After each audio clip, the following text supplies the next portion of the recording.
अब एक ऐसी खबर जो आपको बहुत चौंका देगी। अगर ये खबर सही है तो ये बहुत ही चौंकाने वाली खबर है। क्या आप ये कल्पना कर सकते हैं कि किसी देश का पूर्व राष्ट्रपति अपने ही दुश्मन देश का एजेंट बन जाए? ये कहानी ईरान के पूर्व राष्ट्रपति महमूद अहमदीनेजाद की है। अमेरिका के एक बहुत बड़े अखबार द न्यूयॉर्क टाइम्स ने दावा किया है कि 69 साल के महमूद अहमदीनेजाद को इजराइल ने अपने जासूस की तरह इस्तेमाल किया। अहमदीनेजाद वर्ष 2005 से 2013 तक ईरान के राष्ट्रपति थे और उस दौरान वो ईरान के सबसे कट्टर नेताओं में गिने जाते थे।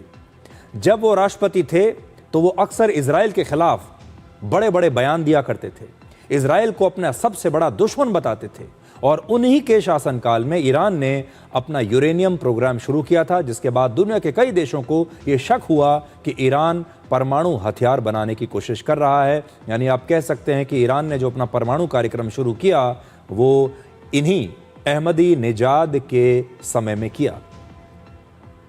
उस समय ऐसा लगता था कि उन्हें इजराइल से सबसे ज्यादा नफरत है, लेकिन ईरान के इस पूर्व राष्ट्रपति अहमदीनेजाद को लेकर अब सबसे बड़ा ट्विस्ट आया है कि वही राष्ट्रपति पद से हटने के बाद से इजराइल की खुफिया एजेंसी मोसाद के लिए काम कर रहे थे, यानी वो मोसाद के एजेंट बन गए।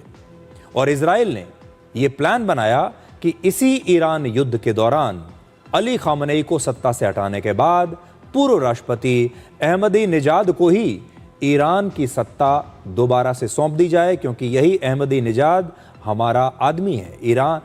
इजराइल को यह लगा कि ये हमारा आदमी है, ये हमारा एजेंट है, तो हम जब सत्ता में परिवर्तन करेंगे तो इसी को ईरान का राष्ट्रपति बनवा देंगे ताकि ईरान हमारे साथ पूरी तरह से अलाइन हो जाए। न्यूयॉर्क टाइम्स का दावा है कि अहमदीनेजाद इजराइल को मान्यता भी दे सकते थे आगे चलकर, और यही कारण है कि इजराइल ये चाहता था कि ईरान में सत्ता परिवर्तन हो, खामनेई की सत्ता चली जाए और हम अपने आदमी को दोबारा सत्ता में बैठा दें। वर्ष 2013 में अहमदीनेजाद ईरान के राष्ट्रपति पद से हट गए थे। इसके बाद उन्होंने ईरान में 3 बार राष्ट्रपति के लिए चुनाव लड़ने की कोशिश की, लेकिन उन्हें चुनाव नहीं लड़ने दिया गया और हर बार ईरान के पूर्व सुप्रीम लीडर अली खामनेई ने उनके चुनाव लड़ने पर रोक लगा दी। हो सकता है कि उन्हें कुछ शक हो गया हो। द न्यूयॉर्क टाइम्स का दावा है कि अहमदीनेजाद को ऐसा लगने लगा कि वो ईरान के मौजूदा सिस्टम में अब दोबारा कभी राष्ट्रपति नहीं बन पाएंगे और इजराइल की खुफिया एजेंसी मोसाद ने उनकी इसी कमजोरी का फायदा उठाया, उनकी इसी एम्बिशन का, राष्ट्रपति बनने की जो इच्छा थी, इसका फायदा उठाया।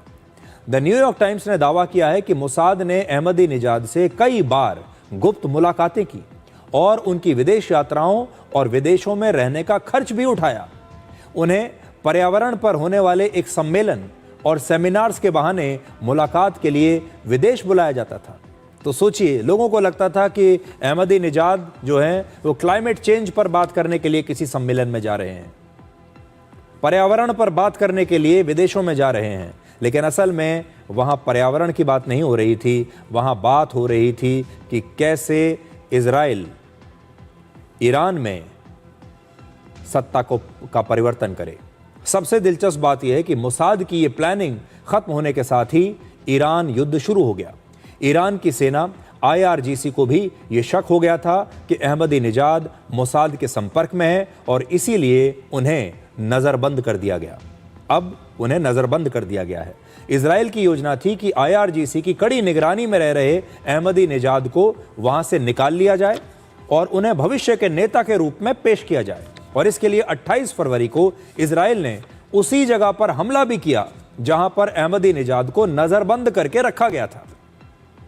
हमले के तुरंत बाद मोसाद के एजेंट उन्हें वहां से निकालकर ईरान में ही एक और सेफ हाउस में ले गए और इससे आप ये अंदाजा लगा सकते हैं कि ईरान में मोसाद का नेटवर्क कितना मजबूत है। फिलहाल अहमदीनेजाद नजरबंद है।